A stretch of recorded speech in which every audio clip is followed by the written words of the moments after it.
Don't forget to like and subscribe. For more information, check out the Gate Expectations podcast on YouTube, Facebook, Patreon, Twitter, and Spotify.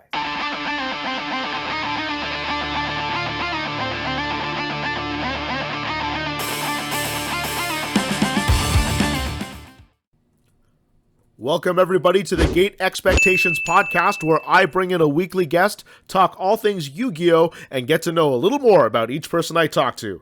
This is the only Yu-Gi-Oh podcast that is run by a full-fledged journalist such as myself. This is episode 28.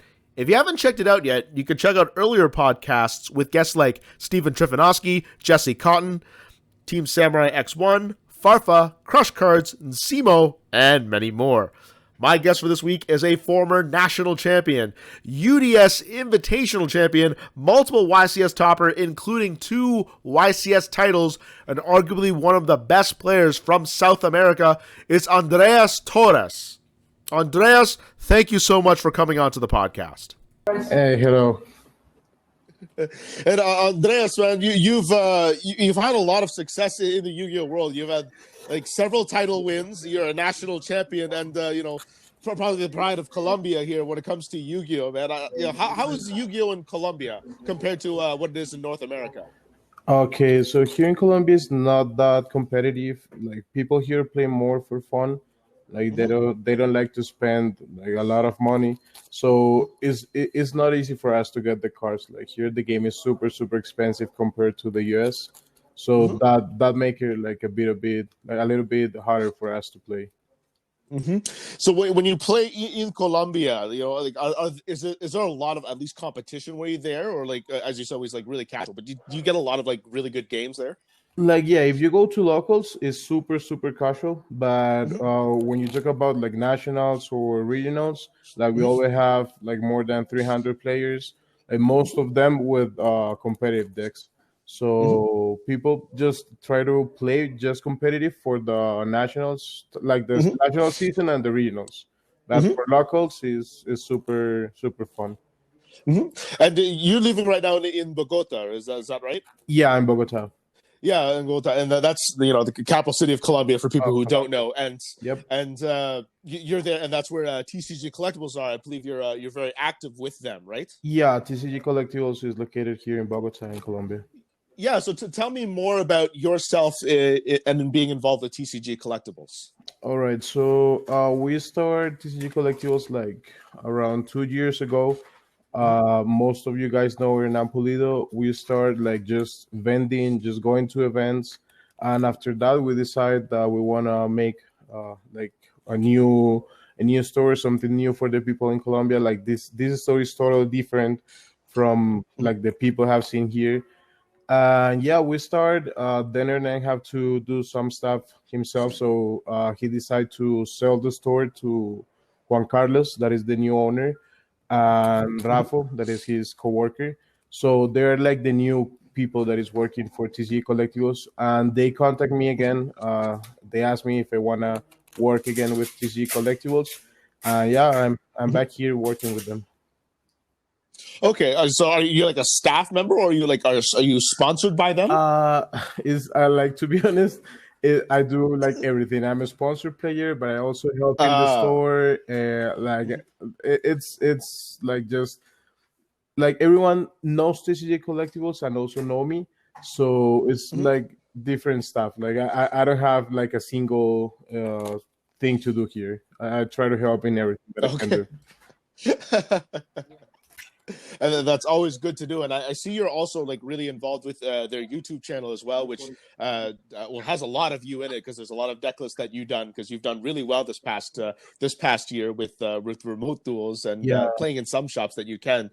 So tell me more about the YouTube channel of TCG Collectibles. All right, so we're trying to keep like active the YouTube channel. In South America or in Latin America, it's not usual that people have like all the information access, and not all the players understand English.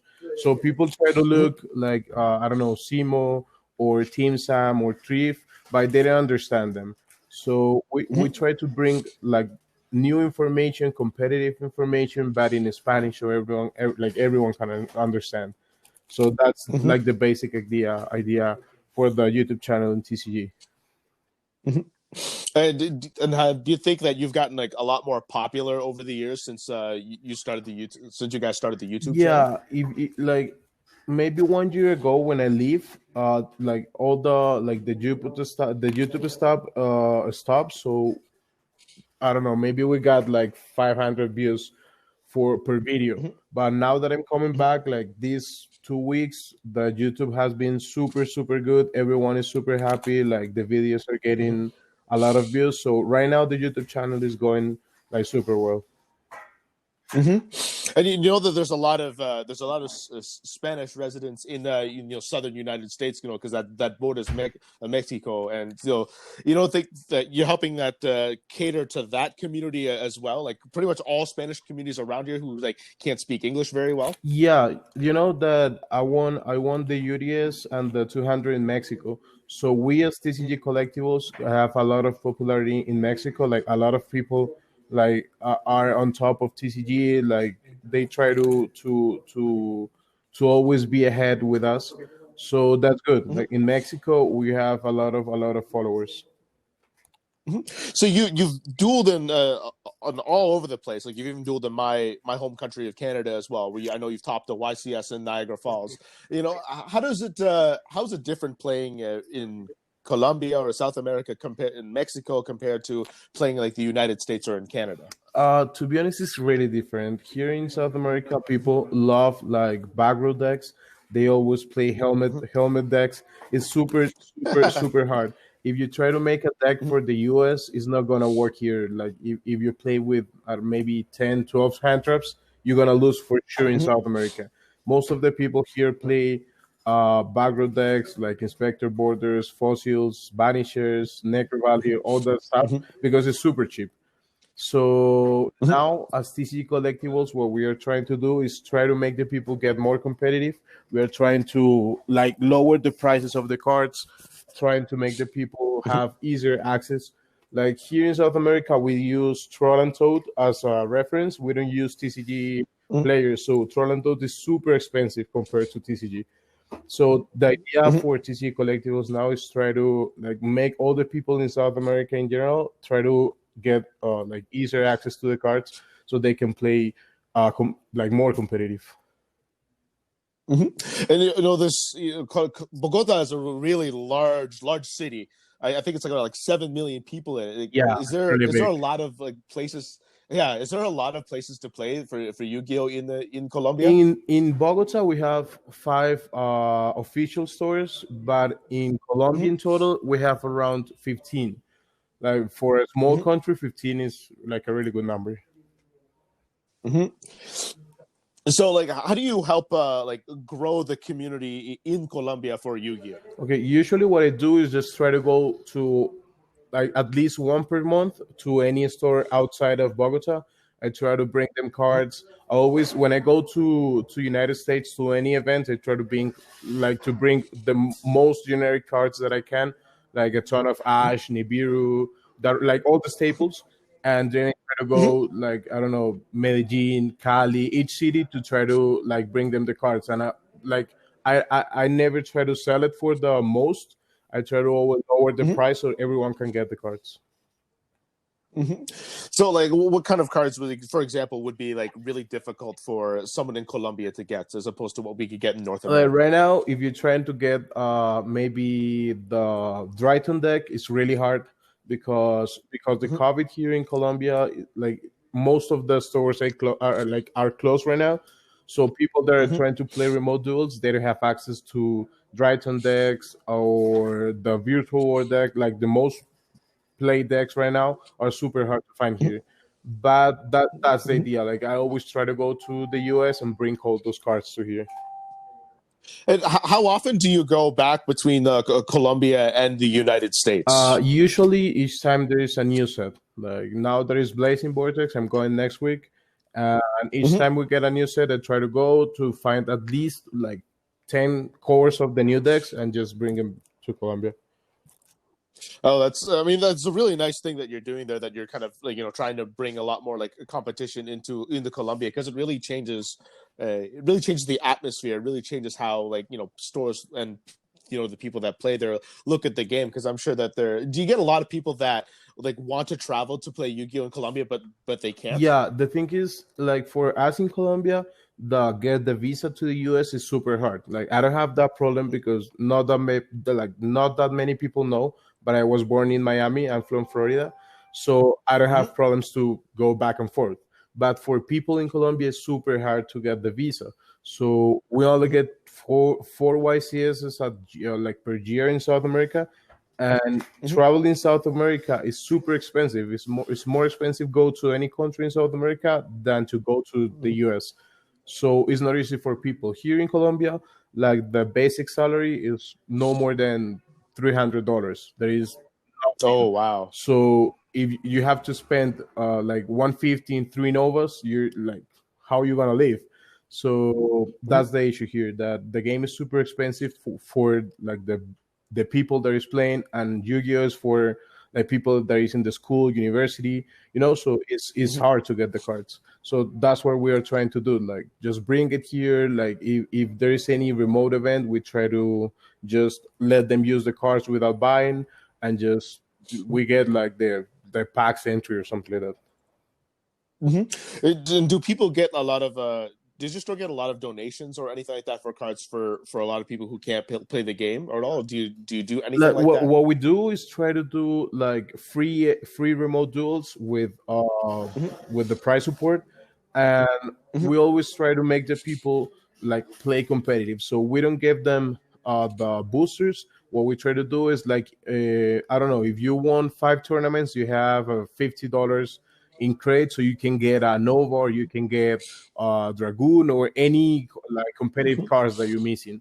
So that's our idea. Like if you get boosters, it's not that easy to make a deck. But if you get the people cards, so it's gonna be easier for the people to play. So that's what we try to do always. Like just try to make the decks, or we have like 10 virtual words, 10 Sus, 10 Drytron, and when the people come here to the store, we have 5 computers with all the setups, so they can play the remotes from here, so they can use the decks here in the store. So once the event finished, they get back we receive the decks back, and they can use it here. Oh, so you rent decks and cards out for players that may not be able to afford a lot of these cards? We try to make like at least have 5 of each like top tier deck, so the people can come here to the store, play the events, and just leave the cards here. So like what kind of decks, for example, would you say TCG Collectibles has right now to rent? We have like couple Drytron decks, Virtual World. We have Su Eldritch and some variants of Eldritch, like Evil Twin and all that. So when you go get all these cards, you don't really trade a lot in Colombia, do you? Or do you just do it a lot when you're in the United States? Yeah, usually all my trades I always do it over the US. Like all the expensive cards, like prismatics, collectors. Always I try to make change those cards for staples or decks. Like I don't get nothing if I sell, I don't know, a tactics prismatic for 300. For me, it's better if someone can give me a virtual war deck for a prismatic card, so I can bring the deck to Colombia. So that's what I always try to bring, like a ton of Nibiru's, Ashes, Ghost Ogres, Cosmic Cyclones, Twin Twisters, all those cards. Now, when you were growing up, did you grow up in Miami, or did you grow up in Bogota? I lived in Miami until I don't know, maybe I was like 10 or 12 years old, and then I came to Colombia. Like I was born in Miami, but myself, I always say that I'm from Colombia. That I love this country, and I always play as Colombian player. Like not because I have anything like with the US players. Like I have a lot of friends in the US, but I like that Colombia is underrepresented, and people think that the South American players are not good. But if you see in the top 5 of the Konami players are Gali, that is from Panama, that is South Central America, Paulo, that is from Brazil, that is South America, me, that is Colombia, that is South America. So 3 out of the best 5 are from South America or Latin America. So I always try to make the people understand that like play here is not easy because we don't have a lot of access to the cards, but you always like play against the good players super fast, like in round 3 or 4, because our YCS are no more than 9 rounds. So it's round Hmm. 3 or 4, you're playing against the good players, the good cards. In the US, you can have like you can just go 7-0 without playing any good player. So that's the difference. Yeah, and I know Paulo is like a fantastic player. He's someone I'm gonna want to have on later on. Yeah. But we're playing in South America. Do you think that there'll be a lot more better players if South America just had easier access to a lot of cards? Because I know that they don't get some sets like Toon Chaos, for example. Yeah. There was a big problem coming to South America, for example. So you think that if they had more cards, there'd be A a lot hundred, more a like hundred better percent, a hundred players? percent sure. Like Hmm. here we have a lot of good players. That you see them if they go to any YCS, they top with Paleofrogs. They top with top tier 2 decks. But if you get them any good deck, for sure they're going to be like a way better good. Hmm. So essentially, your job is you're trying to make the game much more easily accessible. Like make the game like easier for everyone to get all the cards so that they can actually play the game like how it should be played, or like at least competitively Yeah, it should be that's played. what I'm trying to do. First of all, because for me as a competitive player, like it's super hard to play here against rogue decks and they go to any event and just play against all meta decks. So it's super like the Hmm. difference is super big. So for me as a player, the best way to try to keep in the game is just try to make more people good so I can get better and I can play with better Hmm. decks and better players. So if I go to Hmm. locals here, it's gonna be super easy because out of 30 players, we don't see more than I don't know, maybe 5 or 6 tired decks. All the other players are just playing fun decks. So that's what we are going trying that's what we are trying to avoid. That people just take the game for fun, and we're trying to make people like take it more like not professional but more competitive. You told me about the meta differences in Colombia compared to North America. Like I looked at one of your Drytron deck profiles, and I saw that you main deck Harpy's Feather Duster. Yeah. Is that for example for like the Colombian meta, or is that for like North American as well? No, it's just South American meta. If you see, I wasn't playing any hand traps at all besides the orange, and also I was playing terraforming, abstract golden, like all cards that auto lose to Jordan Lockbeard. But Mhm. here, as people know that Drytron is not gonna be popular, they don't play Jordan Lockbeard at all. So it was a hard event because like I play from people from Ecuador, and people from Ecuador is super competitive because Mhm. the like in Ecuador the economy is super different from Colombia. Mhm. But the people that play from Colombia, they don't even have drawn and logbridge in the side deck. Oh, really? So I make my deck just based on what I know that people is gonna play. So main deck the Happy's Feather was phenomenal, and also Mhm. play without any hand traps was way better. Mhm. So when you put up your deck list on TCG Collectibles for YouTube and Facebook, are those decks towards the Colombian meta, or is that for like all around or like United States Like meta? most of the time I try to explain to the people that that deck list in particular is for South American events, Hmm. and I always try to explain that if I go to any US event, or if I play any, maybe I don't know, online tournament, I will play totally different. I will main deck more hand traps. My build is gonna be super different. So I Hmm. always try to like make the people understand that both matters are super different. If you see most of the US players that came to South America, they don't are like they don't do always good. I don't know if you remember Hoban. When Hoban was Hmm. traveling to any event in South America, they Hmm. never top because he always play as a US player. It was super hard for him to Hmm. just change his mind and understand that hand traps are not good in South America. Hmm. Do you think that being true to your Colombian heritage, that you've played both in the U.S. and Colombia, that you understand both metas and you have an advantage playing it when, like, for example, when you won Mexico City? you won that event because you knew the meta. Because do you think that you have an advantage just because you know both the South American meta and United States meta? For me, it makes it a lot easier because when I go to the US, I know that I'm going to play all meta decks, so I just make a deck for the event. And when I'm going to any event in South America, I try to make my deck good for the first rounds, and then I have a good side deck for the top. So I always make myself that, like, I always think that if I can do good in the rounds, I'm going to do fine in the top. But if I'm going to the US, I always try to make my decks good for the top and not for the rounds. So it's like it's really different depending on where you're playing for you when how you build your deck. Yeah, exactly. Yeah. Well, I mean, it's like I haven't been able to play outside of North America yet, so I don't know how it is. So, and then you get to travel all the time to get to play these different places. Like, do you enjoy traveling around and playing Yu-Gi-Oh? Yeah, to be honest, what I really like about Yu-Gi-Oh is like I have been in Europe, like North America, all South America. Like that is the part that I most enjoy about Yu-Gi-Oh. All the like the travel, the events. That is what make this game like great. And like, do you also do like sightseeing at all, or like do you like to try like a lot of different food when you go out to these places, or are you just there just like to play Yu-Gi-Oh No, and no, meet no. people? Like the main thing that I do is always try to like at least go to any places, try different food. Like I always leave Yu-Gi-Oh for like the weekend, but I always try to like get involved with the people, try to know different cultures. Like that's what make this like a good game. Like try to get time with a different people.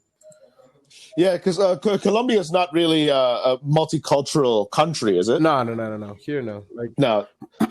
Colombia is like basically all South America, except besides Brazil, that they don't speak Spanish, they speak Portuguese. Yep. All South America is pretty much the same. Like we are all from like Spain in little words, so Yeah. we don't have like multicultures here. It's not that you Yeah. go to New York and you see Asians, you see Europe people. No, like here is not that like that. Yeah. Okay. Got it. And is this like something that you like really enjoy doing when you go out to travel? It's kind of experience all that the multiculturalism that's around. That's something you don't get in Colombia, even though you have it in when you were living in Miami, Florida.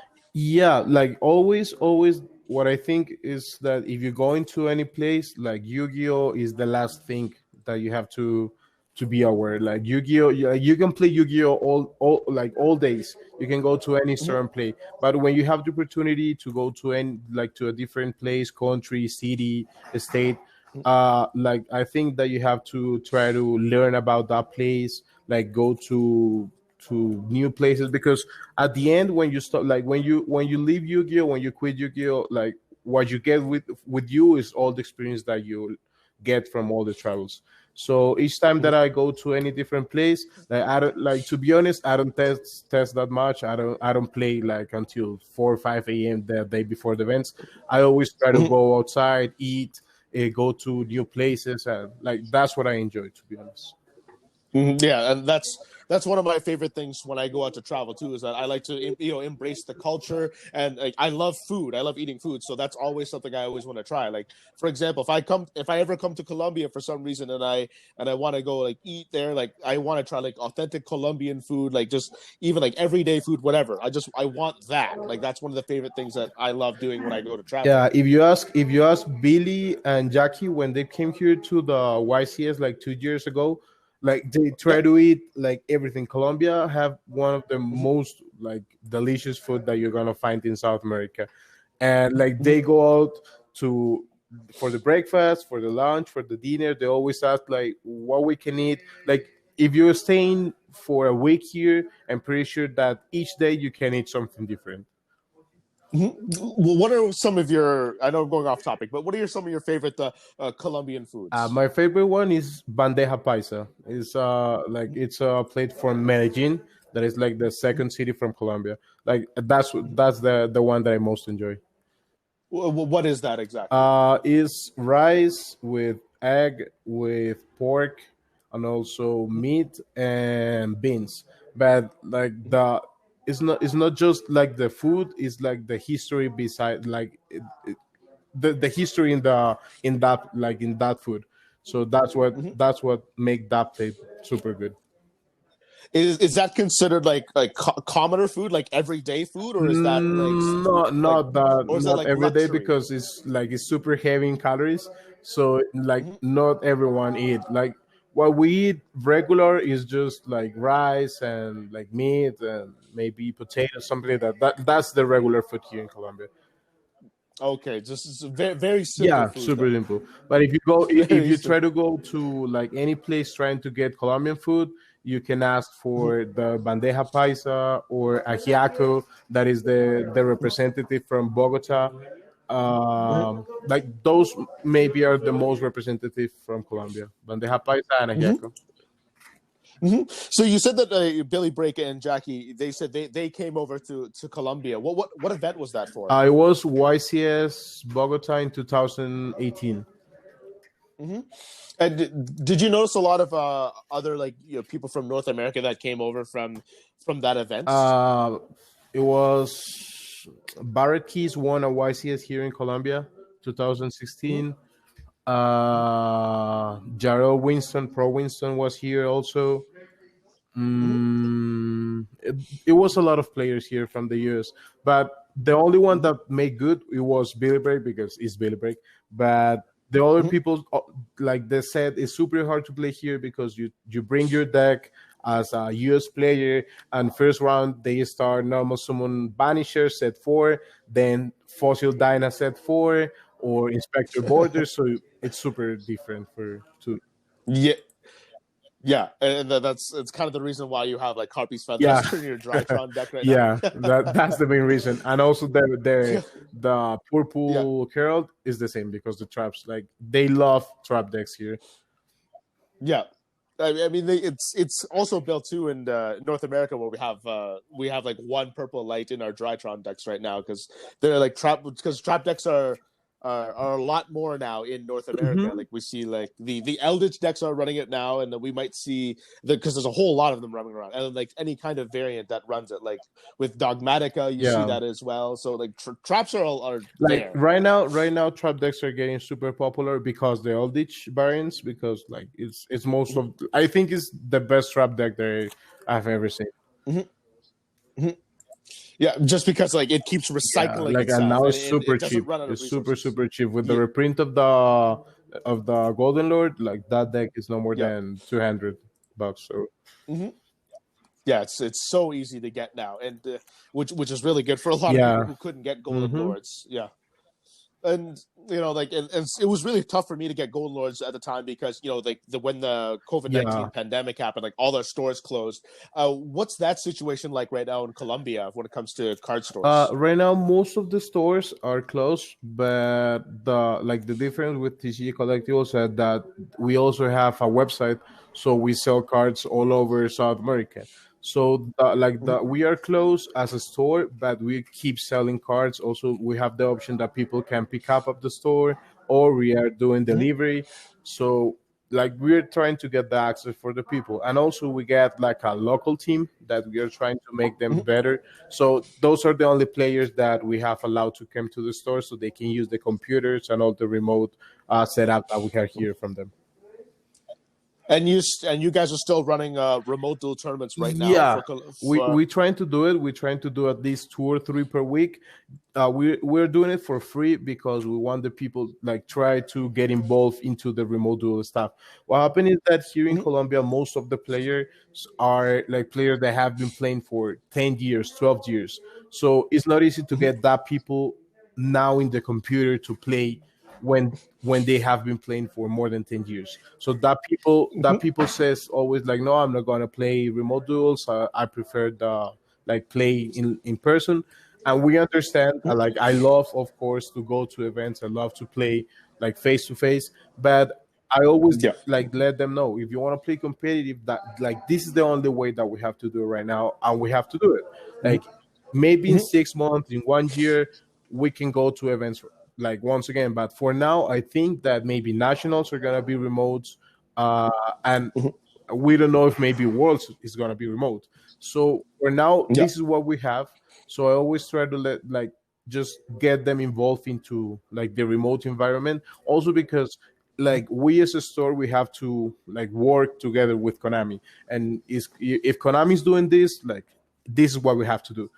So like at the beginning, I was one of the persons that said I don't like remote, I don't agree with that.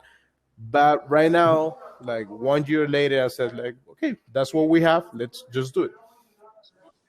Yep, that's kind of the same thought that I had as well, because I'm not a big fan of remote duels, but it's really the only way that we can really play right now, at least for big events. So like I'll play it if I have to, if that's what it is. But do you start to see that before you started working for TCG Collectibles, was it like less competitive, and then now that you started working for them, Colombia's got more competitive? Yeah, I think like we have been done a really good work with people. Like we get uh I don't know, maybe 15 good players. Like the new owner of the store asked me like which players you consider are really good that we can just make them better, that we can play with you. And I just said like this and this, and we try to make like a competitive environment in TC collectibles. I always say to the people, if you want to play for fun, like I'm sorry, I don't want to say like sound rude, but just go to any other store. There are four more stores in Bogota. You can go to them. But if you want to play competitive, this is your house. This is the place that you like. That's the idea of TCG collectibles. So Yeah. when people Okay. just came to, oh no, I just want to buy like if you want to buy cards, sure, come in. But if you want to play, we always try to make people to play competitive and understand that we are trying to make good players for the next nationals, YCSs, South American WCQs, and all that. So that's our idea. Okay, I understand now. Yeah, because I love what you're doing right now, because not a lot of countries, for example, like get the opportunity to be able to play competitive Yu-Gi-Oh. Like for example, like myself, I'm Vietnamese, and in Vietnam there's Yu-Gi-Oh there wasn't a whole lot of Yu-Gi-Oh back like maybe like 10, 15 years ago. And then just recently I learned that there was like a Vietnamese nationals. I don't know if it was official or not, but they finally had their own national championships, and they were playing like TCG, for example. So it's nice to see that we can get some of the other countries that don't have like at the same chance as we do in North America to like be able to have the opportunity to play the game that we Yeah, can. that's our main like our main purpose. And also the new owner of TCG, he played Yu-Gi-Oh like 15 years ago, and now this for him, like this is not his job. This he buy TCG collectibles just for love because he love Yu-Gi-Oh. And that's Yeah. what make the difference. Maybe if he needs the story to leave, it would be a different story because he cannot say like we're like this is the people that we need here. If this is his life, he will say like everyone can play here. But we got the opportunity to get to a person that he only get this because he liked the game, because he's a collector, because he enjoyed just seeing people playing. So if you see like TC Collectibles now is trying to get like a museum, like he got trophies, playmats, giant cards. He also like get like he built all the world champions decks with the picture of the player, and he tried to sign the picture. So he just put like the decks in the walls with the picture. So the idea is that like any player, any person that entered to TCG have like a different experience. It's not like a hobby store. He's trying to make this like a Yu-Gi-Oh museum. Yeah, okay. And speaking of museum, 'cause I know you have a couple championships to your name. Where are your trophies right now from when you won your three events? Uh, like the thing is, I was working with Hernan, and Hernan was a person that he always wanted to sell everything. So he is my sponsor. He sold my 200 trophy, but the belt we are going to well, like we're trying to get back my belt so we can leave it here at the store because Hernan have it. So we're trying to contact him to see what we can do. And the other, like I have won three nationals. I have here at the store my trophies, and also I have won two YCSs. So I have one of the trophies here at the store. Okay, so you at least have some of your Yeah, accomplishments displayed yeah, at yeah. TCG I leave Collective. it here Okay. because like I love to see him at my house, but like it's better if people can just go to the store. And what I think is that if people just go to the store and see that a Colombian player have been doing good, maybe they're going to think if he do it, I can do it. But if just say like no, they're only the youth players, like they're going to see super Mhm. far the idea to try to get better. When I started to Yeah. play Yu-Gi-Oh, like I always was watching Mhm. like YouTube videos. I always watch like Maurice Brownlee, Hector Heras, Shane Scurry, like old Mhm. school players, and I said like wow, I want to be like them. But Mhm. once I go like I went to my first event in the US that was YCS Providence. I get like fourth place or third place, I don't remember. And I said like this is my first Mhm. event, like that means I'm not that bad. So I when I came Mhm. to Colombia, I said to all the people like, you see, that was my first event, my first YCS ever. I get fourth. I'm pretty sure like people from here can also do it. But people said like, Mhm. no, I don't know, I don't want to go, blah blah blah. So that's what I'm trying to do. Like, just make people understand. Like, yeah, it doesn't matter that you're from Colombia, that you're from Peru, that you're Mhm. from I don't know, any country. The idea is that if you want to, like, if you're doing something, just do it good. Just try to be better each day. No, what I like what you're doing is that you're kind of being a role model for any Colombian player that wants to get into Yu-Gi-Oh. And if let's say like every other country in the world started doing this, that you might get Yeah, more events in that country. Like for example, like Bogota got like a YCS, so that was good, and you attracted a bunch of like North American players over it. And think if every country could do that, then maybe you could start traveling out to like other parts of the world that you maybe haven't seen yet to like play Yu-Gi-Oh in like big yeah. events as well. That was the main idea when the first time I won my first YCS. The first time that I like the first thing that I do, it was just talk to Konami and tell them like, you see, in South America, like we have good players. Like like I love this country, and I have a lot of like friends here in Yu-Gi-Oh. So my idea, my goal always is try to like make like Konami understand that not just Colombia but South America in general have a good, like a lot of good Mhm. players, but they don't have the opportunity to go to big events because like the visa for South America, it's an issue. It's super hard to get it. Like Mhm. the only country that is super easy is Chile, is the only one. The other Mhm. countries is not easy to get the visa. So now, for now, we are getting like four YCSs and two UDS per year, which is at least better than when we get just one YCS per year. And now Colombia, we have Mhm. done two YCSs and two UDS in the last 3 or 4 years, which is like for a country that is small and that is growing up in their events is super nice. And is that like something you want to continue to do to keep pushing for Colombia as like start getting Yeah, more like events? not just for Colombia. Like I have a lot of friends around all South America. So always when they said no, it's an event in Peru, I always say everyone like try to get to Peru.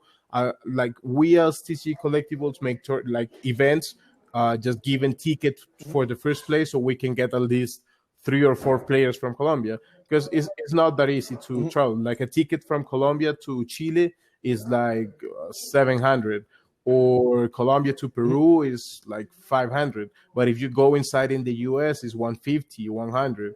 So even if you go Mhm. from US to Europe, it's no more than 500.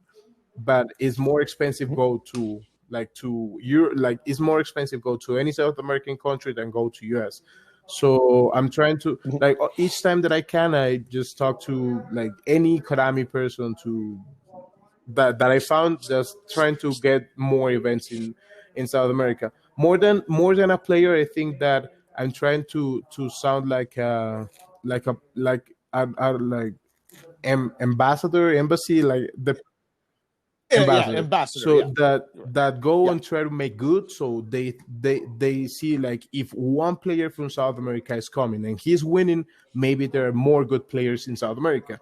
Maybe you see what happened in Mhm. the first 3v3 event. We get first and third, and we said like we are six Latin Americans players in this event, and we get first place and third place. That means that South America is really good, but people said, and also like the US players sometimes they said like no US like South America they play Yu-Gi-Oh, they have cards, like South America they have nationals, and they don't count our events as real events.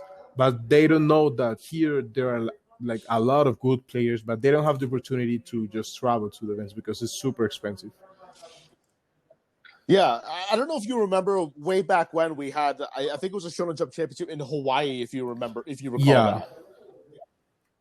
Yeah, and like people said, like it wasn't like a real event Uh because huh. like not a lot of like good players were there, and I think Mario Mathieu, he was the one Yeah, who won that exactly. event, because right, yeah, United States. So like people kind of write off like other countries as like not kind of like a joke sometimes because it doesn't count because it's not within their meta. It's like a lesser country, but we've seen so many like other countries have so much success, especially at Worlds. Like it's funny because United States hasn't had Exactly. a world That's what I always championship said. yet. They But haven't had like it. Canada have, South America have, Central Yep. America have, Europe have, but United States doesn't have any world champion right now. So that's Yeah. all. Like that's always my answer. Like I always said, like yeah, you can do like all the jokes that you want, but Gali is two times world national, like two times world champion, and he is from Central America. We have Andrés Torres from Chile. He is a world champion, and United States have none. So Yeah, and this isn't like me like knocking on the United States, but this is me saying that just there's a lot of other like talented players that are in the world that are not just in North America. They're from all over the world. So you can't just say that United States is just the best just because of hmm you only have a lot of events there. It's separate from the OCG like which yeah. is in Asia. But you can't underestimate all the other players that are like in a different country or a different continent than you because we know that there are a lot of good players. It's just they just don't have like the resources or the cards to be able to like be as good because like just their Yeah, country as situation. like no going too far. Jesse Cotton is from Canada, and people say like he's not Yep. from the U.S. Like Canada have a lot of known players that people think that they are from the U.S. But when you talk with them, like no, I'm not from the U.S. I'm from Canada. That's different. So if you see like of course, we can say like US have like the best players of all time. There's Jeff Jones, Billy Brake, Adam Korn, and all of them are from US. But right now, as the game is right now, and like the game has been grown super fast, and we have like a lot of good players. Like here we have Joshua Smith. I don't know. And in South America, we have also a lot of good players. So I always try to make them understand like it doesn't matter if we are in South America, in Africa, in Asia, whatever we are. Like the idea is just to play like the game correct, and you don't have to born in Yeah. the U.S. to do it. So Yeah, because right now, like you have dual yes, citizenship, right? So you can compete in the Colombian or the nationals U.S. or the nationals. U.S. Yeah. nationals. Yeah. So how come you decided to play the Colombian nationals? Like you won it, so I mean it was a good choice for you. But how come you decided to play Colombian nationals over So like in North in America? South America, we have one more step than the US. In the US, you play regionals, then you go to the WCQ, and then you go to Worlds.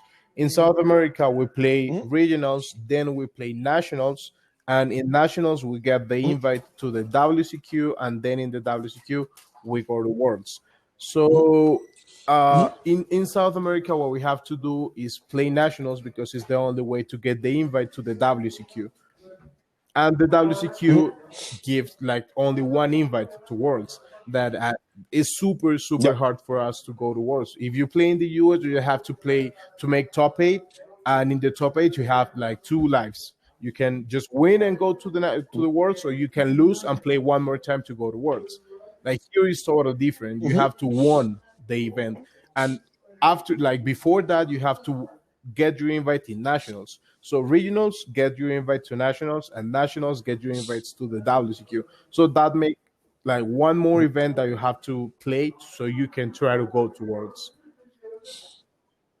So do you think it's easier or harder to if you were playing for Colombia to It's get to super Worlds? harder. It's super like everyone's always told me like you should play the US nationals so you can go to Worlds, because like here you can Yeah. make the perfect event, but just breaking the finals. What happened to me in 2015? Hmm. In 2015, like I was playing BA and I had my opponent out at 400, and I need to draw any BA for 5 turns so I can burn it with the barber in game three, and I just drew Yep. all spells and I lose. So they said like, Oh. bro, if you play in the US, you only have to make top eight and win one more game. That's it. And also like now that it's top like 64 and or 128, it's also easier to top. So here is always just harder to make to the top and then make to the finals and then win the finals. So you have the pressure all the time. But in the US, you can go X3, just top, and you have to win 4 more rounds and you're done. In South America, you have to do X2 and you have to win the event. So the pressure, like Yeah. everything is super harder here. Yeah, so you like the challenge first of all of Yeah, doing it in to be Colombia. honest, if I go to Worlds, I want to say I go as a Colombian player because if I go to the US, Hmm. I will have my US flag in my name. But I want to see the Colombian flag. Yeah. I want to see like I want everyone see the Colombian flag in the screen. I don't want people see the US because like US players there are a lot, but South American players not. So I don't want people like see just one more players from the US. I want people to see one good player from South America. Like that's my idea. That's what I always try here. Hmm.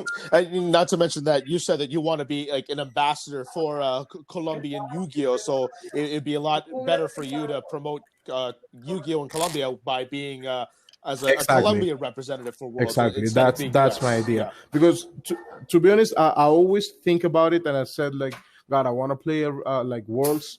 I can try to do it in the US, but then I think, like I said to myself, like, no, this is like what I want is to see the Colombian flag in the screen. I don't want to go as a US player. So if I have to try 10 more, like I don't know, for 10 more years here, I will try to do it here.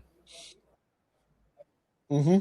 And I mean, I really love what you're doing here again because like I'm always happy to see that everybody gets like an equal opportunity to like do what they want. So I'm so glad that you're bringing a whole bunch of like cards and doing what you can for Colombia because like I can't really do that right now for Vietnam or else they're actually doing pretty solid on their own right now. But like I would that's something I would like to do. You know, it's something you like you do as like who is like a not an immigrant like you're not technically an immigrant of the United States that you're born there, but you like to go back to your homeland and you like to like help, which is what like all what like a lot of Vietnamese parents do is that they go back and help their homeland. I'm sure you do the same thing. You do like your family will help like your family whether it's in Yeah, yeah, Colombia back yeah. there. Like my wife is here, my family is here. When I have to go, like always when we are like in active season, we like there are events like each week basically, and also when you're trying to do Mhm. the world points career, also we have to play more. Mhm.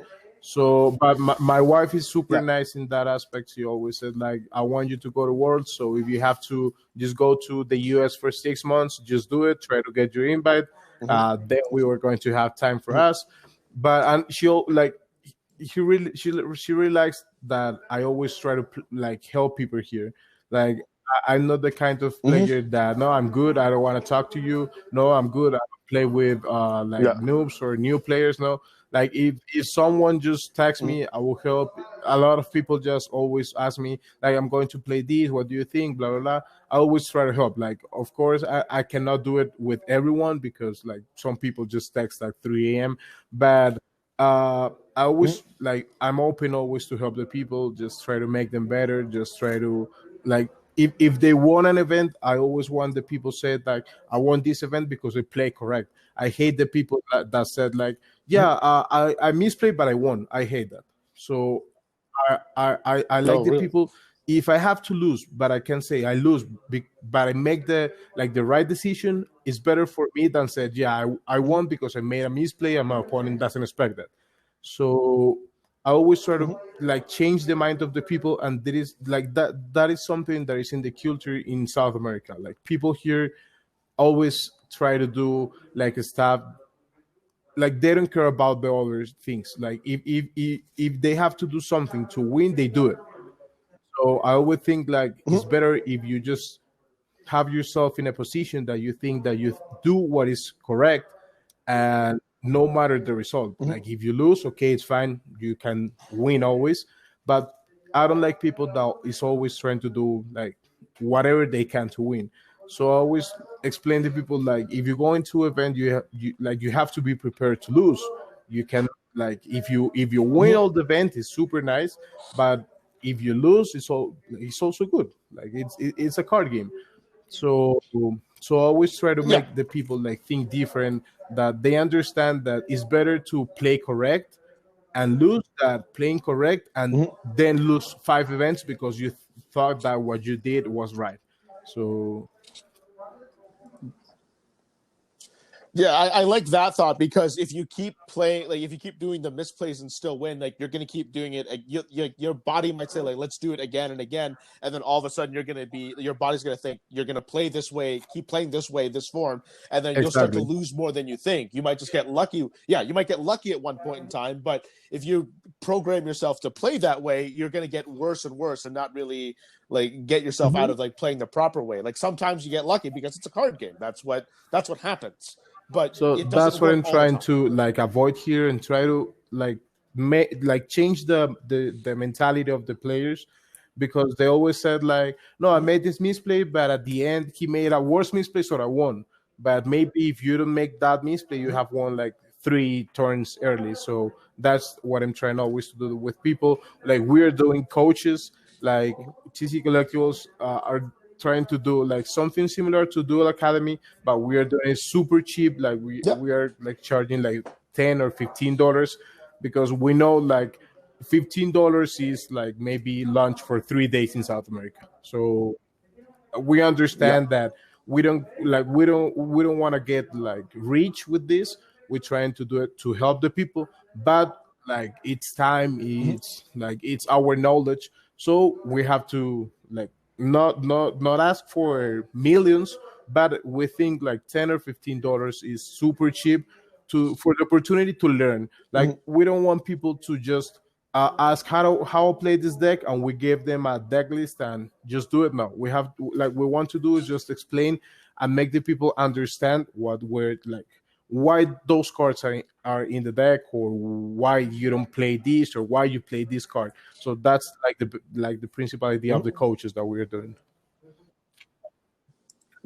Are you thinking about maybe doing coaching for at the store whenever Yeah, you're able to like open back up? the last year we were doing coaches here. Like there's something called in Colombia Escuela de Duelistas, that is for the new players. It's like we bring new players, we get them demo decks, we go to the schools, we get them demo decks, we bring them the people to the store. So just to try to like make the community grow up. So we go to schools, we go to universities, we just get the demo decks to the people. Like we TC Collectibles is located on front of a university, so we always get new players trying to, at least they come just to ask, like, what is this? Some people Yeah. just keep playing, or people say, no, this is not for me, which is fine. But we always, at least we try to like just make the community grow. That's always like one of the first steps of just getting community. It's letting it grow. It doesn't matter how, like, if they're good or they're bad or whatever. You just want them interested, and then if they want to get better, then that's where you teach them, and then they get better. So it's good that you offer these services to them, so that way they know that if they want to be like if they want to be like Andrés Torres, Yeah, national championship, they can walk in the like, okay, like we have that here, like that's what I want to be, and yeah, yeah, they'll work yeah. for it. That's the idea. Like if someone just came here and said like, I want to start to play competitive, I'm going to be the first just here sitting with them and teaching him what I know. But if they said like, no, I just want to play for fun, like, okay, I'm not like, sounds rude, but I'm not gonna waste my time on someone that doesn't want to learn. So if you wanna play for fun, it's Yeah. fine, just do it. But if you tell me that you want to be better, you want to play competitive, I'm super down to help everyone. Yeah, because again, like, you gotta, if you want to play like competitively, like on like a level that you play, like you have to take the game at least Exactly. serious at some point, and at least like get and like work hard at it. You can't just like just like be jerk around and play for fun and expect yourself to be like the best. You actually have to work at it, like any other hobby, like anything else you do. It's like when you train for like being a football player, like you have to train, you have to work, you have to kick the ball around, you have to get better at it. Just like Yu-Gi-Oh, you have to put work into it as well Like the to be most really good important at it. thing is just spend time, but spend time in like in a good way, because some people just play like 8 hours Yes. straight, but they don't spend that time in a good way. They just play, play, play, play. But when I spend time playing Yu-Gi-Oh, Yeah. like preparing for any event or trying to test different stuff, like if I'm going to play or spend 10 hours, 8 hours straight, I try to do do it in a good way. Just get someone with me and try to like find if what we're going to do is just good or not. But that people that just play and play and play and play, and they just shuffle or brick, shuffle my hand, or brick, shuffle my hand, like that doesn't work for me. So always that I'm trying to do something different, trying to like play something new or get into a new deck, I always get people with me that they're going to help me to make like a good time, like just take approach of the time that we are going to spend like test. Yeah, because like when you go like the shuffle or brick part, I remember when you won YCS Houston in your finals match, like you didn't open a good hand either game that you won. Like you 2-0'd your opponent, but you didn't open up well either game. So and I think that was I always like try to tell this to everybody is that like anyone can learn like a first turn combo, but everyone has to learn how to play like second turn, third That turn, fourth turn. They got to learn how to play the rest of I the game, not think just that the that opening one turn. is like that is play Yu-Gi-Oh. I think that is the most difficult part about this game. Like anyone can go to YouTube, learn a combo, and just do it on first turn. But when you have to play around hand traps, when you break and you have to just put yourself in a position that you have to at least live for one or two more turns, that's the difficult part.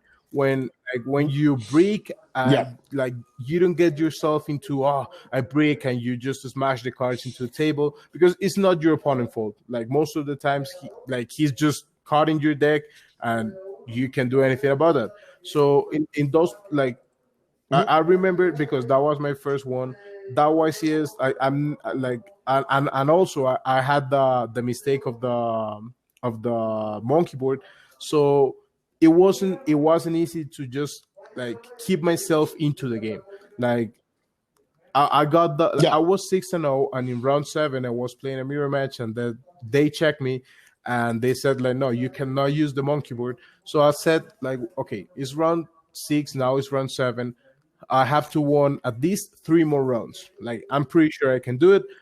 But then what in the top cut? So I said like, you know what? I just forgot maybe the most important card in my deck, but I just came here to play this weekend. So if I do good without it, it's gonna be super amazing. Everyone is going to talk about that. But if I do bad, like Yeah. everyone is gonna say, "Oh, it's because he forgot the monkey word." So I don't have nothing to lose, just trying to do it.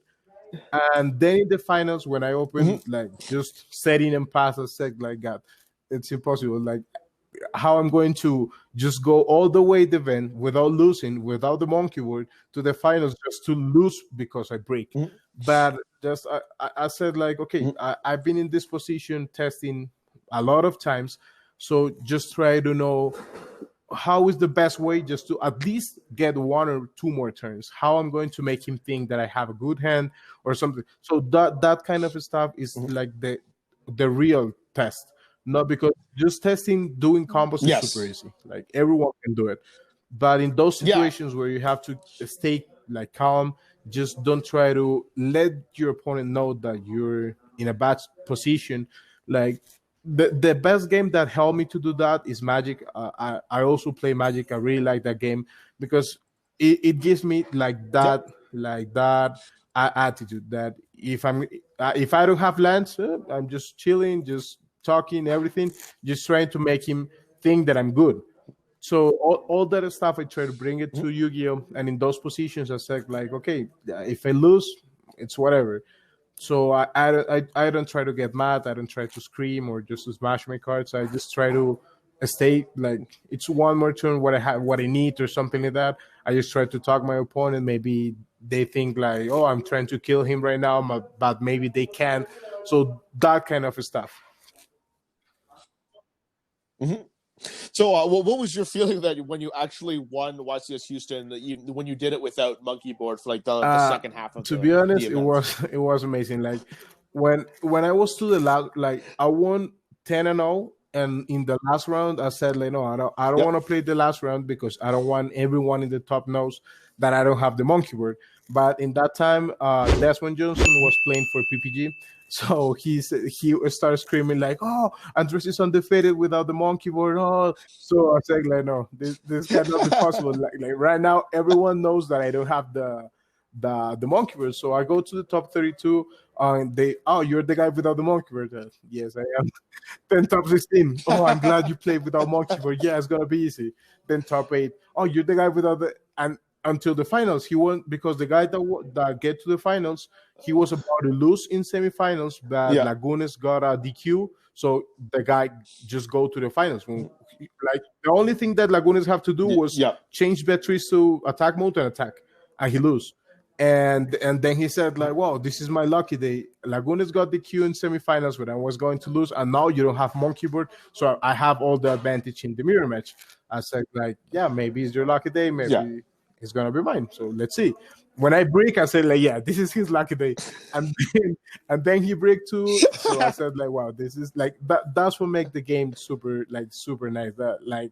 You never know what is going to happen. Like no one expect that I was going to win without the monkey card. Like it's a bank card. How you play the best deck without the best card? Like it's not possible. But like it isn't like, to be honest, it wasn't that easy. But I had like another tools like Magical Abductor. No one was playing Magical Abductor, so Magical Abductor was like my pseudo monkey board because I was playing the 3 Upster Goldens, so it helps a lot. But that Yep. YCS, I think it was super hard, and the 200 also because like I wasn't playing Yu-Gi-Oh for that year. Like I stopped playing Yu-Gi-Oh. Like I won Houston, and the week before I went on defeat at YCS Chile. The week after, I'm sorry, the week after I went on defeat at Chile, and I lost the finals. I was playing Monarch, and I extremely break game 3. I opened like 3 field spells, and I don't remember. And he was playing PK Fires. Oh. He just put like 3 Beatrices on the field first turn. So after that, I said like, okay, I need a break. So I stopped for like 1 year, and then I get like with my girlfriend to the point that her family was saying like, no, this guy is only playing cards. He's never in Colombia. What are you going to do? This is he needs to get a real job. Blah blah blah. So just because of her, I just said, okay, I'm going to quit Yu-Gi-Oh for now, just for a couple times, so I can just show the family that it's not about just Yu-Gi-Oh, that I can do another stuff. So I'm Yeah. journalism. I make my career. I'm graduated. I finished journalism, so I just start to work on that. Okay. But when they announced the Yeah. 200, I said like, "Wow, I really want to go to this event." It's almost 2 years without playing, maybe year and a half, and I just start to look all the meta and call my friends like, "You still playing?" Like everyone was playing Sky Striker. It was the deck of the event, like 3 Engage, 3 Kagari, all that. So everyone just told me like, "Andres, Sky Striker," and I had no idea what Lynx does. Like I had no idea. So I was Yeah. how I'm going to play a deck with Lynx when I don't know how to summon a Link. So I just like Yeah. here in Cali, that is a city near to Bogota. They make an event. The first place get the invite to like get the ticket and the hotel for the 200, because like Colombia to Oh, Mexico is no nice. more than 200 the ticket. So all my friends just told me like, "Andres, there's gonna be an event this weekend. You wanna come?" I say like, "Well, okay." I don't have like, I told them I don't have any cards on me. Like the last deck that I play, it was like BA, so that's the only thing that I have. So they said like, "No, that deck is dead. Yeah. We're going to give you a Sky Striker so you can play the event." So I was going with 2 friends, but something happened. I don't remember. They can go, and I was already in Cali, so I was alone, and I had this Sky Striker deck. I said, like, okay, I'm going to play, and I went. I won the ticket, and that's why I went to the 200 because I won that event. If I don't won that event for sure, I wasn't just going back to Yu-Gi-Oh. Then they said like, no, we're going to play the 200, so we cannot let you use the Sky Striker. So I said, yeah, I don't care. I'm going to play the BA. I just want this flight for free, so I'm going to enjoy this flight. I just go with my BA deck. I just go Yeah. to just that was my first time in Mexico, so I was like super happy just knowing Mexico City, blah blah blah, and then go to the event and start like with 3 draws. I said like no, BA wasn't a good idea for this event, and then after the 3 draws, I went on defeat all the events. So everyone was like, God, Andres hasn't played for 2 years now. He's on defeat, and now he's playing finals. I said like, this is incredible. That was super super funny because no one trusts me when I said like, yeah, like I'm on defeat. Like, how you on defeat? It's BA in a gold key format and a Sky Striker format without playing for more than a year. So like, don't ask me. I have no idea how bad it's. And then the Yeah. finals with Lagunes, it was super super funny because Lagunes was like just banned for 1 year, and then he came back to that event, and we were playing in the finals, and he said like, no, last time you won Houston, bad. I got the cue. Like right now we're playing the finals that we didn't play in Houston. I'm going to win. So I'm like, okay, I'm pretty sure you're winning because you have the Sky Striker deck and I have the BA deck. Like for sure you have to win. When I won, it's like, wow, it was like a dream. I never thought it's going to happen. And then after that, I just talked to my girl and I told her like, this is what I like, this is what I'm doing, like this is what I'm good at. I'm going to do it. If your family like it or not like it, I don't care. If you're gonna be with me, I'm good. If not, okay, but I'm not going to just stop doing what I love. And she said like, okay, I'm going to be with you, and Yeah. now we're married and like we're super good. I mean, it's really nice that she stuck by and she supports you in your in playing Yu-Gi-Oh. But it's like any other hobby that you do. Like everyone Yeah. has like a hobby that they're really passionate about, that they like to do, and it's important that you let them do their hobby. That's what I always think anyway. Like my girlfriend, like she loves Sailor Moon. She loves that. She loves Harry Potter. I don't care for Harry Potter or anything like that. I like Sailor Moon, but I let her do it. Like if that's her thing. That's what she loves doing. Then that's fine. And same thing with me for like, I love Yu-Gi-Oh. I love like American football. I have sports. She's not big into sports. She's okay with it, but it's important to enjoy those kind of things. And I didn't know that you were into you're doing journalism yourself. That you said. I finished my Yeah, career like I don't know, maybe like 10 years ago. Oh, okay. So you like Yeah, no, you I stopped. stopped Yeah, I doing stopped journalism, or because you're like done with then it? I just get into Yu-Gi-Oh, all the travels, then the store. So I just Yeah. said like, okay, all the knowledge that I get at the university, I will try to bring it to the store. So that's what I'm going. Like I'm doing all the social media stuff and all that. Okay, got it. Okay, so at least like you can like whatever you're doing in journalism can like help to whatever you're doing today with TCG Collectibles. Okay, good. And if you ever do a podcast, that means I'm not the only journalist that does a podcast anymore. So if you do that, I have to take away that whole entire line out of all my shtick, and that's it. You're gonna ruin No, me. You're for gonna ruin now, me, Andres. you're good. I'm not gonna do it. So you're still the only one.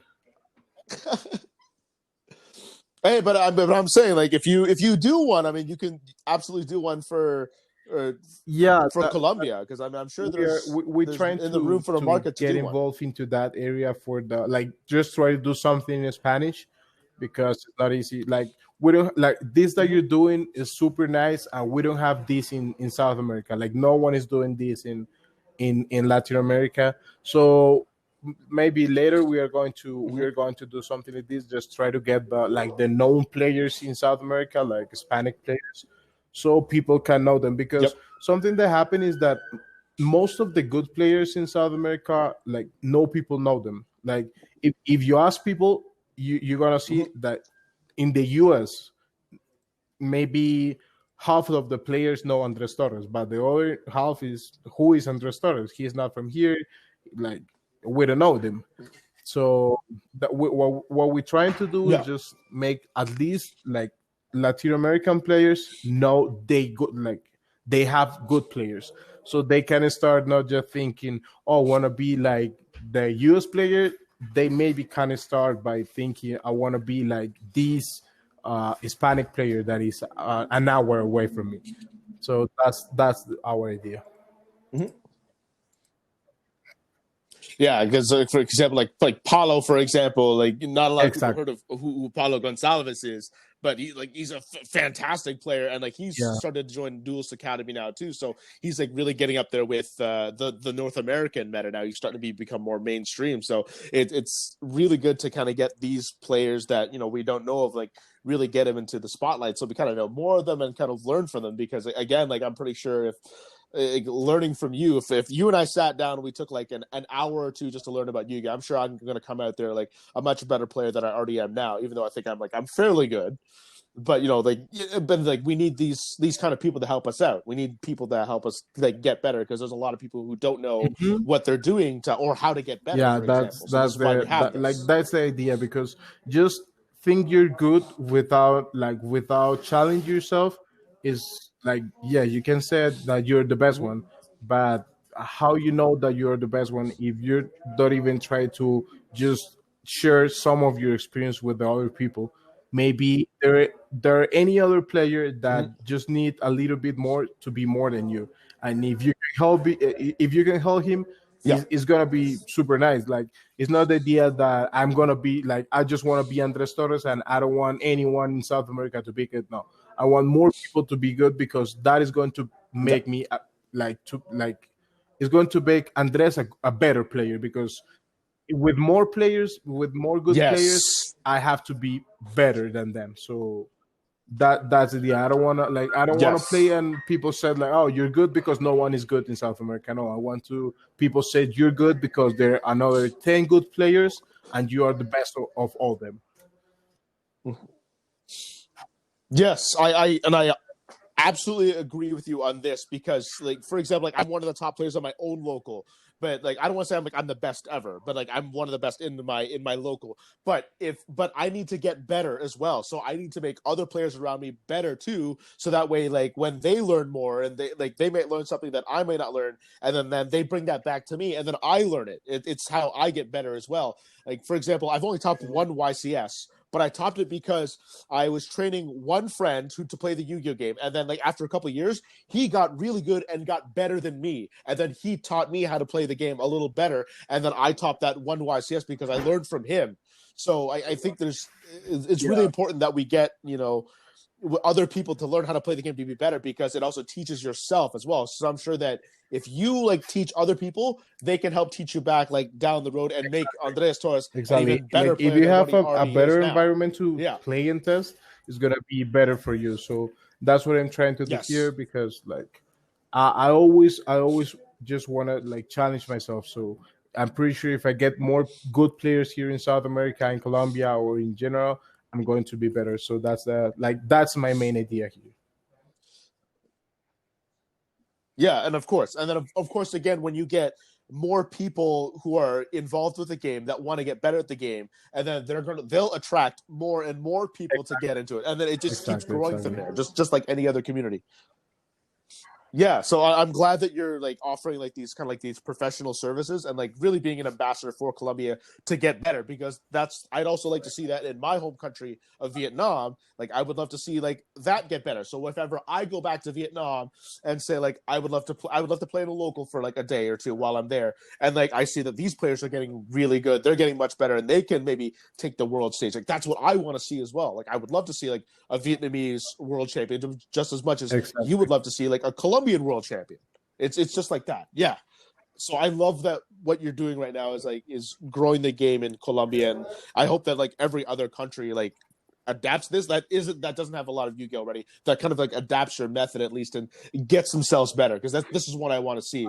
I want to see like more events everywhere, so that way like I could travel to these events too and play. Like maybe I could play in Colombia whenever you guys get the next YCS, if I have the means to Yeah, do so. Like maybe that's something I can do. like I'm sure everyone wants to do something like that. everyone want to go to new places. So if we get like more events, we're going Yes. to be super happy that people just came here. Yeah, and I'm glad that you already got a YCS to start with, and like I hope that you guys keep like getting more and more events as we go along here, because again, like with players like you and players like seeing Paulo, for example, just seeing like South America kind of flourish, and like I'd like to see that in like Asia too, because I know like some parts of Asia might play TCG, and like but that's what I like to see. I like to see the whole entire game grow, because like what if I travel somewhere and I want to play just a game of Yu-Gi-Oh with just in a new meta. I just want to do that, and like I have that. I worry that like in Yeah, every place I go yeah. to, I may not be able That's to do that. that. Like that's the point of the game. Yeah, it really Yeah, is, but it's like a slow process, and like this is something yeah, that like Yu-Gi-Oh is we have to growing do over super time. fast, but the process is a little bit slow. Like we're just like in the middle of the process to make like this game as big as maybe Pokemon or Yep. Magic.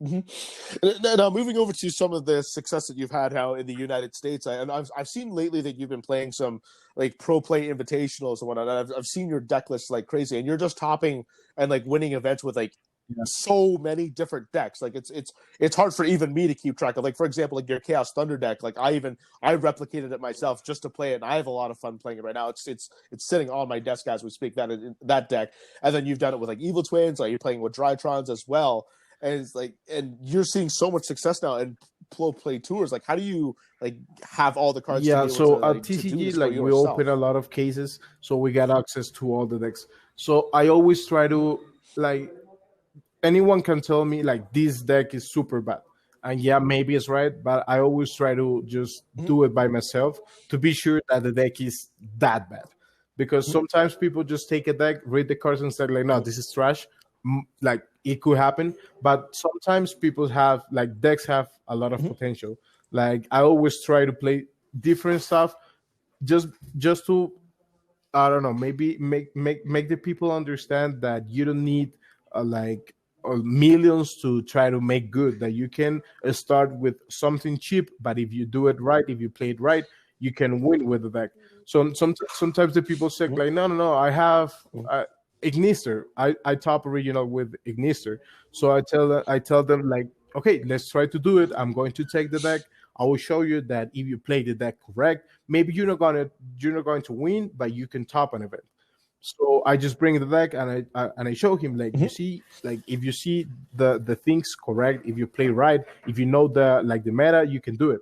Then I take the what is the name of the one that are the worms that are special with normal monsters. I don't remember the deck, like the name of the deck, Mm-hmm. but I took over that also that deck No. to an event and to a regional and also top. So I always try to just make the people understand that is like most of the time if you go into a YCS, of course you need a meta deck, but just to start with the little things that is topping the locals or topping the regional, you can do it with what you have, but you have to do it right. Mm-hmm. So if you ask me, you will take a Mm-hmm. Ignister to a big event? No, I will like for sure I'm not going to do it. But if I can do it for locals, or if I can do it for a regional, or if I can go to a PPG tour or PPG regional next week and play a deck that no one is playing, yes, I can do it because it's a small event. So I just try to just show the people that Mm-hmm. you can just have your little stuff and just play it correct and you will have great success. Also, I think the best way to learn the game is just playing with the rogue decks, like with the worst ones, because that's the way that you most put yourself Mm-hmm. in a position that you have to play right. Most of the times, if you play, I don't know, maybe Mm-hmm. Drytron, it, that are out of wins. You just trade someone Vanity's Fiend and you out to win the game. You don't have to correct to summon Vanity's Fiend. So new people are just getting to the Mm-hmm. game asking what is the best deck, get the best deck, and just start to play with it with the deck without getting like good results. What I think is that if you Mm-hmm. if you don't learn how to play Yu-Gi-Oh, it's gonna be super hard to you to just play the game correct. So as you said, just combo Mm-hmm. is super easy. Like everyone can just learn the combo and do it. But if you take a deck that doesn't have any combo, that you have to play well, that you need at least each of your cards try to make a 2-for-1, because of course they are going to out resource you. You're learning to play the game. So that's what I always try to do. Because for me to take a tier 1 deck and go to event and topping is super easy. So I always said, like, okay, I'm going to try to do it with a tier 2 deck, because I want to just put myself in a position that I have to think more, that I have to try to make myself a better player. So that's why I always try different decks. Like this weekend is we have the extravaganza weekend again. Maybe I'm going to play like a Sky Striker or something like that, just to see like how I can put my position in. Okay, I have to think more, I have to play better, I have to use each card better, because like I don't have 3 Ben 10s in my deck just to search all my deck. I have just one Ray, and I have to use correct my resource. And so that's my main idea when I always change decks, is because I always trying to do to put myself in a position that I have to play correct the game. And I love what you said about you learning to play like rogue decks to help yourself get better in the game, because you can use those same skills like playing in a Drytron deck, for example. Like example, if I'm playing against an Eldritch deck and they go first and they set like 5 back row, I obviously can't just open up like Vanity's ruler and be safe with it. No, I have to play around all those back rows, because there's going to be at least 1 or 2 interruptions that are going to happen to me. So like, for example, instead of like opening up Vanity's ruler, instead I might want to go to like Link Rebo and then like co-link it with Nightmare Phoenix to take out a back row, and then bring out Nightmare Unicorn with Nightmare Phoenix and kind of like, peck them down a bit, and then maybe like make a Borreload or something afterwards and like try to go for game. It's like you have to play completely different your first turn when you're not going first, and those are the rogue decks that really help you out. Exactly, that kind of that's the word. If you learn how to grind in Yu-Gi-Oh, you're good, because when games go long, always the good player have like all in his favor, because he's going to use better the resources, he's going to play better the game. So always, as I said, like if you can do good with a bad deck, when you take a good deck, you're gonna you're gonna destroy everyone, because if you have just one card like Ben 10 in your deck and you use it correct, when you have 3, you're gonna like overexplode that card. So that's what I always try to teach the people. Like, just take, I don't know, like right now, one of the co-owners of the store, he loves harpies. So I'm trying to like make the deck work. I always try to play the deck here in the like at locals, and I said, like, yeah, it's fine. It's good that you try to make a not meta deck, trying to at least put in a position that you can beat sometimes meta decks. So they always ask me like, no, I want this deck, but I want, like, they're not the kind of people that said like, no, this is my rogue deck and I want to play it against another rogue deck. No, they said like, this is my rogue deck, but I want this to try to beat the good decks. So that's what I want from people. Like, if you like your deck, it's fine, but let's just next level your deck. Just try to put it in a position that maybe you can go X1 at locals. So that's my idea with the people here. Like, if you don't want to play meta, it's totally fine. But if you want to play your rogue deck, just let me know that you want to do it right. Yeah, exactly that. Because like every rogue deck, there needs to be like some kind of like mission, some kind of reason why it's all together. First of all, and not every road deck plays the same way either. Like, there might be like the basic. I might put a floodgate out here, but but there's certain floodgates that are good against other decks, and certain ones that aren't, and that also relies on the deck as well. Like, for example, like you might only play. There can only be one in Subterrors, for example, but you might not play that, but it's not good against every other deck, and you have to learn how to adapt and play each rogue deck right to counter whatever the meta is out there. Yeah, because like, for example, I had an Eldritch player one day. He played like Gozen match against me with when I was playing Drytrons. So I'm like, but I can still summon a whole lot of like light monsters out there. So I just kind of have to like play around it. It's not the best. I told him afterwards that's not like the best trap to play against me, and he had other traps that he didn't play against me instead. I told him he should have played these traps against me. These hurt me a lot more. Like and, rivalry hurts me a lot and that's more something than you that think. like Play good rivalry players against me. that like they don't do a lot. Like they just beat their opponents. They just pack like Yeah. take their stuff and they just leave.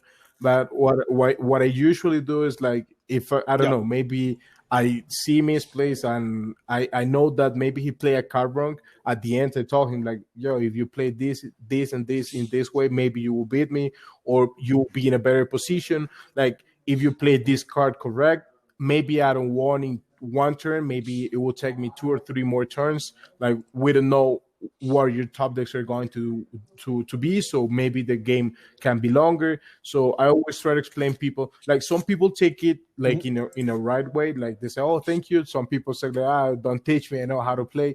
But at least I feel good that I Yep. like let him know what he was doing wrong. Yeah, like let them try to know, because I've definitely had that too, where like I've had discussions with my opponent afterwards, and they get angry or mad at me because I was trying to tell them like this should have been the play that you did. But I Yeah, get a lot of people that are happy that you get told them that, because they use that for like the rest of the event, because exactly. they're your tiebreaker. You want them to do good for the rest of the tournament, Exactly. so And you want sometimes to help them like you after. can find good players, So, but yeah, and maybe they get nervous or something. So I always try to like man, don't think that I'm Andrés Torres. I'm any other player. I'm like you. I'm human. I'm a regular player. Just play as you're in your house. I'm pretty sure you're gonna yeah. do super good. And I found a really good players. Like they always like maybe there is their first event or something. So I just let them know, like, man, you're really good. Just play your cards right. Don't think that, oh, this is a like everyone know him. Like, yeah, maybe everyone know me, but that doesn't mean that I'm going to open perfect always, or that I'm not going to just make any mistake. Or like I'm human. Yeah. I can be tired. I can be just thinking in any other stuff. I can have a bad day. So just try to play as you're playing in your house or locals, whatever, because like it's not impossible to beat good players. Mm-hmm. And that's the way you think every time you go into a tournament, when you play against Yeah, somebody yeah. When I who's a play, big like, name. to be honest, I don't care anyone that is sitting in front of me. Not right now. Since the beginning, like the first time I played my first YCS, I said like I don't care who's on front of me. I'm gonna win this. I don't like because I thought that I was good, so I said like I don't care who's playing because I know I'm good at this game. So and my first like the first event that I played in the US, it was on Cool Stuff. It was event the winner got 3 tour guides. It was in tour guide plans format, and Yeah. Oh, I remember that. Before we go into that, that was the day before the YCS in Columbus, where it was at like a different yeah. place where hmm triple tour guides were on the line, right? It was that tournament. And the Yeah, next I week was it at that one was too. I remember Providence. that. Yeah, go ahead. So I said like this is my first event. It was like Hector Harris, Maurice Brownlee, a lot of good players from Florida. Everyone said like this guy from Colombia is good, but he's super nervous because everyone is watching like what he's doing. And like in Colombia it's not like you don't get used to people just to stand like 10 players watching your game. So I was playing against a good player from South Florida, and everyone was just watching the game. So I was super nervous because, like I said, like why is everyone here watching? Like who is this guy?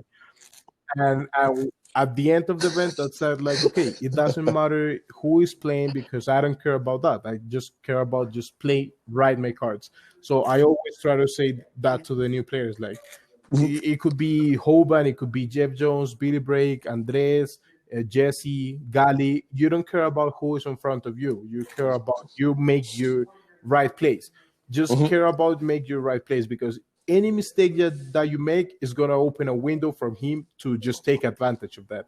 So if you keep yourself in the game and Yeah. if you're just doing right stuff, for sure you're gonna win. But if you just get nervous, for sure you're gonna make mistakes, and any good player just take advantage of any little mistake that you make. Yeah, I absolutely agree to that because I've had times where I see a big name in front of me and then all of a sudden I keep thinking I have to play this way instead of playing like my normal way so I can beat them. And then Mm-hmm. almost all the time when I think that way, I lose because I think differently. Like that same tour guide tournament we had, I thought that way I had to go against Fraser Smith, and I thought about that way going game one. Like he just killed me game one, so I thought, okay, I got to get it out of my head now. It's like, okay, don't worry, it's about Fraser Smith. And then I beat him game two, but then he beat me game three because he opened up Oof. Naturi Beast trap dust Yeah. shoot, and I'm like, okay, there's not really nothing I can do there. Not much I can do. It happens, but that's the thing though. It's playing against a big name in front of you. It's a lot of people get nervous, and I can tell that when I play my locals, like people get nervous when they play me. That it's like, oh, it's David. I have to play him. It's like I gotta do this. I gotta do something crazy to beat him because I'm not as good as him. Like I get that, and I've done that with players who are better than me. So like that's a really good thought Mm-hmm. to take Exactly. into it. So play the cards, not the player. Yeah, yeah. And this is one personal question that Okay. I personally have for myself, just for my own selfish ways. When you didn't play Vanity's Ruler in your Drytrons, was that just for Colombia, or would you No, I put in wouldn't play the Vanity's card at Ruler all. if you were That playing is, Drytrons in North America? I won't play the card in the I, US or in South America. Like I know it's an auto win. why I is know it's that? a good card, but like I think the ultimate herald is enough because you can also negate summons. So if you know the game correct, if you know Yeah. the meta, you know that with like you're just going to negate the Mhm. cards that you have to negate. You're not going to just negate cards that does Yeah. nothing. So I think the vanities is a like win more card that people usually use just so they don't have to put their position on should I negate this or should I negate that. So just people say like, okay, with this card I'm gonna close the game. I'm Oh, not okay. going to think about if I have to negate or nothing. Yeah, if you have the out, just do it. If not, I'm win. Okay. So, but like all the people that ask Okay. me the same, I answer when I won the nationals with the Necros deck, I didn't play the Gene Ritual. Like everyone was playing that. So in those cases I always said Oh. like if you want to play just Mhm. auto win cards, just I don't know, maybe play Exodia or something because I like the game and I like to play the game. I know Herald is Mhm. like just close the game, but Vanities is Mhm. just like auto win. So I don't like those kind Mhm. of cards. Yeah. So this is what I'm understanding is that like when you don't play cards like Vanity's Ruler, it forces you to become a better player by Mhm. learning like everyone else's decks by learning what to negate, what not to negate. Yeah. So you understand your resource management a lot better than just playing auto win because it goes back to what we said before is like anyone can learn a first turn combo and if you can't break it, you win. Exactly. You don't really Exactly. gain anything you don't gain a lot from it. You gain very little.